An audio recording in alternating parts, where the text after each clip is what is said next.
When you think of sonorous, naturally aspirated V10s, you think of Lamborghini. It's a given, it's a pairing, everybody knows it.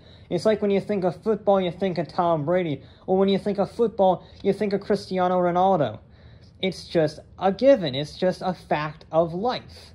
But one car, one supercar challenged that conception and showed that high-revving, glorious V10s were not just for the Italian bulls.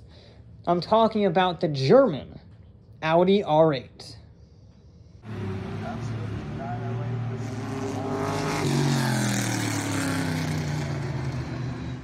In 1988, Volkswagen bought out Lamborghini from the verge of bankruptcy and began designing a new model.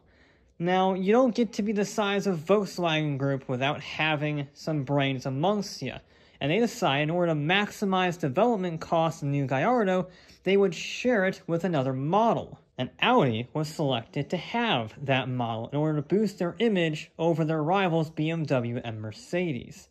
And thus, in all aluminum, Audi's space frame platform was unveiled as the Audi Le Mans Quattro in 2003.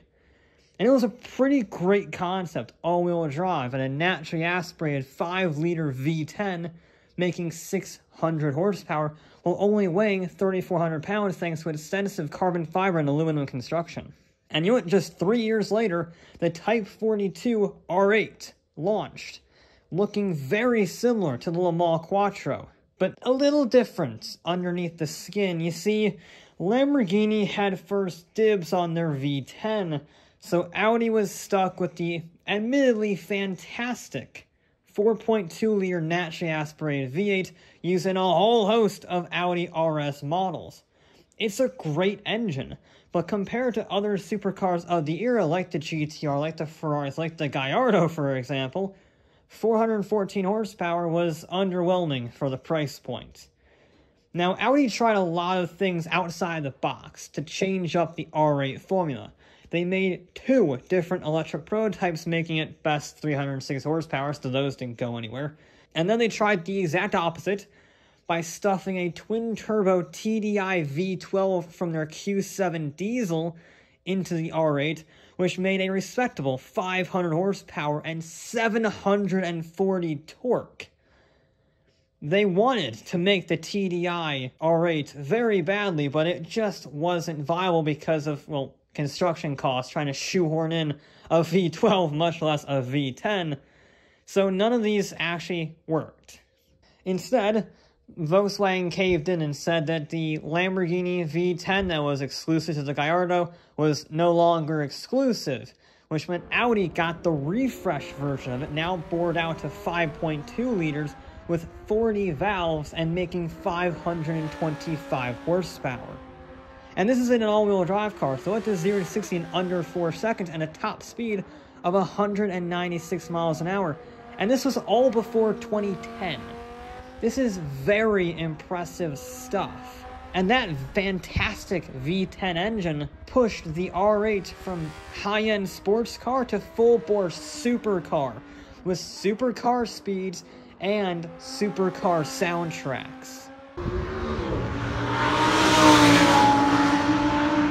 It's glorious, and Audi finally got the reaction they were going for. People called it one of the best sports cars ever made, and a car worthy of dethroning the mighty Porsche 911.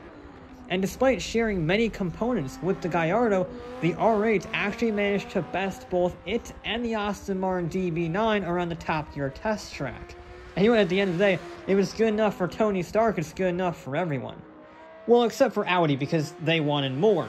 So they first launched a Spider version in 2010, and a GT version in 2011. The GT was really special. Not only did it add 27 horsepower, but it also managed to trim 220 pounds from the weight, thanks to carbon fiber, thinner materials, and carbon ceramic brakes.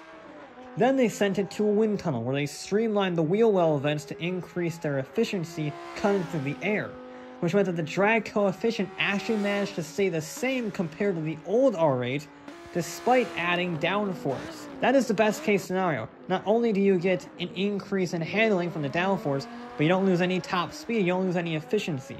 It's a win-win. Now, only 333 of these were built over the course of 3 years off threes. And finally, they built the ultimate Type 42 R8 as the production run was ending. The competition. The competition was built to not only mark the end of the Type 42, but to also celebrate their overall win at the 24 Hours of Nürburgring with the LMS Ultra. So it was to the GT what the GT was to the normal R8. A few hundred pounds lighter, more hardcore suspension components, and another boost in power all the way up to 570 horsepower.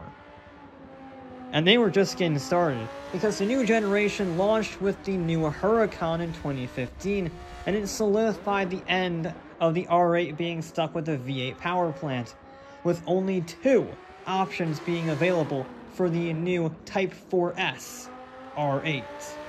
That being a 5.2-liter V10 making 533 horsepower or 602. So the 602 horsepower plus version lapped the Nürburgring in 7 minutes and 32 seconds, which was as fast as a 911 GT3 991 generation, and it was the first R8 to exceed 200 miles an hour. It was another evolution of an iconic formula, and like the Type 42, it got a refresh in 2018 with a boost up to 612 horsepower, new Michelin Cup 2 tires, and new headlights to improve the airflow. So again, they're following a similar pattern, but if it ain't broke, don't fix it. It was the fastest R8 to date, with a 0 to 60 of 3.1 seconds and a top speed of 206 miles an hour. Now that was already good enough for most people, but then Audi changed the game. They offered a rear-wheel drive variant. Now this is very significant, because Audis are always known as the understeery boats that are mechanically good, but not as fun as their competitors, and the R8 was another example. That is a very precise, very good, high-quality vehicle. But it's very German. There's no mucking about. Until the rear-wheel drive variant came along. Not only did this cut the weight down by almost 200 pounds, but it made the Audi R8 even more fun. Because you could slide it. It was a great car. Unfortunately, they were not quite ready for its full potential and only gave the rear-wheel drive version 562 horsepower. Now, for me, to be honest, one of the more interesting versions of the 4S was the R8 E-Tron. No, not the electric sedan, an all-electric version of the R8 like the Type 42 variant from earlier, only this one actually reached the production stage. A very low production stage, only about 100 of them were built. But they were pretty darn good. They are the least powerful R8 since the OG 4.2-liter V8, but it's a significant improvement from the old electric R8s, making 456 horsepower and nearly 700 foot-pounds of torque.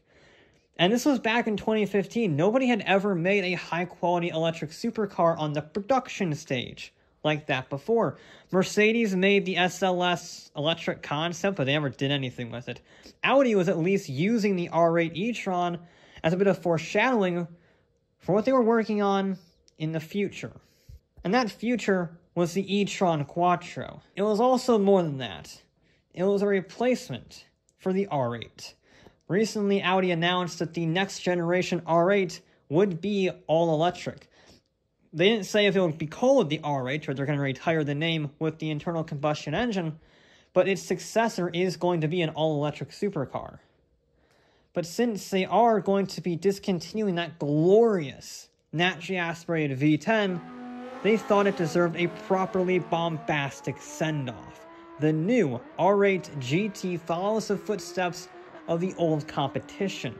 Lots of carbon fiber, drops the weight down to 3,500 pounds, and then it was dipped in swan neck rear wings and dive planes. And it also does what the rear-wheel drive coupe was too scared to do. Give the people a rear-wheel drive R8 with the full 611 horsepower on tap. Granted, it's only 333 of those people, but semantics. It's a properly aggressive send-off to a properly aggressive car that obliterated the belief that Audis were only for the bankers who couldn't afford a Bentley. Its futures may be silent speed, but I have to give praise to the R8 for giving us 17 years of V10 fury, usually only reserved for the angriest of Italians.